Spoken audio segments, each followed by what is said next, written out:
Assalamualaikum warahmatullahi wabarakatuh. Perkenalkan, nama saya Neirul Bonaretti dengan NIM G00231334. Di sini saya akan menjelaskan tentang esofagus. Jadi esofagus itu secara histologis juga dieja itu esofagus adalah organ sistem pencernaan berbentuk tabung dan memanjang yang menghubungkan faring ke lambung. Nah, kerongkongan atau esofagus adalah organ yang dilalui makanan untuk mencapai lambung untuk pencernaan lebih lanjut. Ini mengikuti jalur yang berjalan di belakang trakea dan jantung, di depan tulang belakang dan melalui diafragma sebelum memasuki perut. Jadi esofagus itu dibagi menjadi 3 segmen anatomi, yaitu serviks, toraks, dan perut. Segmen serviks dimulai dari cricopharyngeus dan berakhir di kaki supraternal. Jadi segmen ini terletak tepat di belakang trakea yang bergabung melalui jaringan ikat longgar di bagian posterior fascia pravertebralis menghubungkan esofagus ke badan vertebral cervix ke-6 hingga ke-8. Seluruh toraks dapat ditemukan di sisi kiri vertebral cervix ke-6. Selubung karotis dan kutub bawah kelenjar tiroid lateral dapat ditemukan di lateral esofagus. Di bagian bawah leher, segmen toraks terletak di antara kolom vertebral dan trakea di mediastinum superior, memanjang dari kaki supraternal hingga diafragma. Saat esofagus diikuti ke arah distal, esofagus melewati belakang langkung aorta hingga setinggi siklus intervertebralis T4 hingga T5 dan memasuki mediastinum posterior. Nah, segmen terakhir itu segmen perut, berjalan dari diafragma hingga fundus lambung.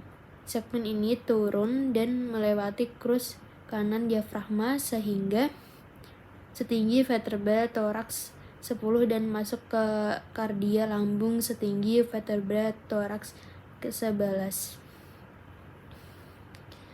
Jadi selanjutnya itu ada fungsi utama kerongkongan. Jadi fungsi utama kerongkongan itu adalah mengangkut makanan yang masuk ke mulut melalui tenggorokan dan masuk ke lambung. Fungsi ini dimulai di bagian paling awal kerongkongan, mengikuti beberapa kuncup pengecap yang terletak di organ tersebut di sphincter esofagus bagian atas. UES juga disebut sphincter pharyngeoesophagus adalah kumpulan jaringan otot melingkar yang biasanya tetap tertutup dalam posisi berkontraksi.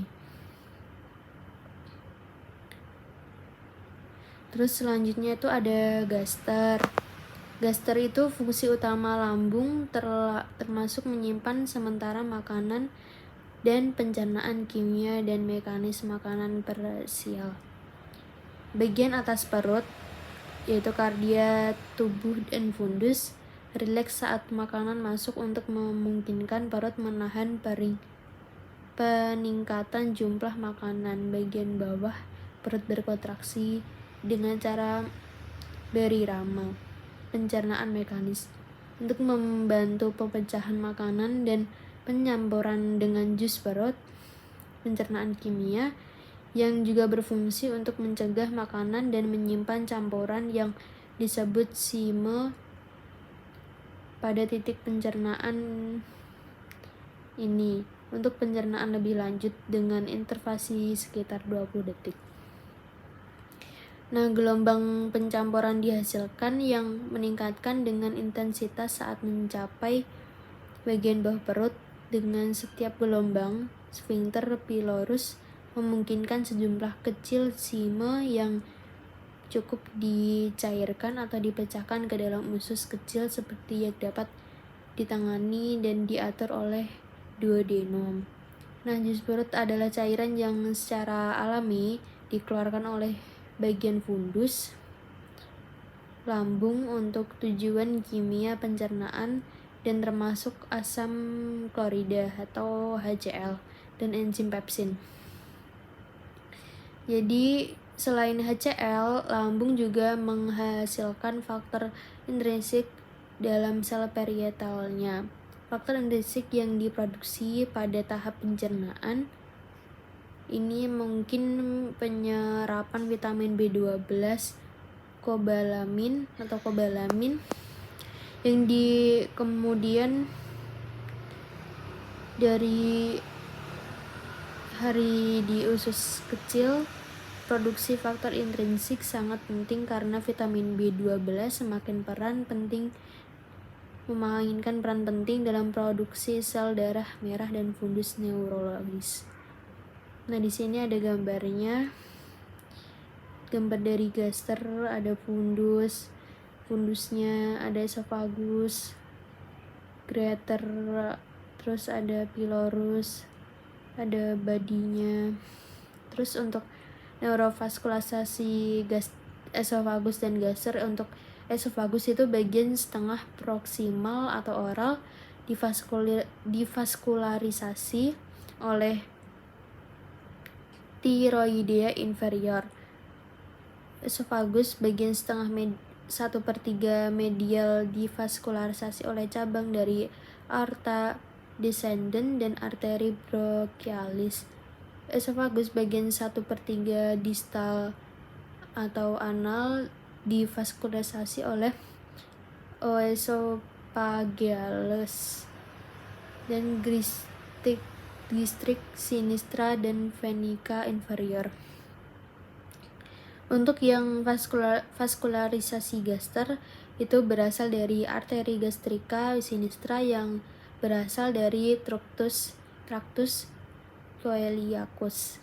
Seluruh suplai darah di lambung dan pankreas serta hati, empedu dan limpa, terutama berasal dari arteri celiaca atau truncus coeliacus, mempercabangi cabang-cabang yang menyerupai curvatura minor dan major.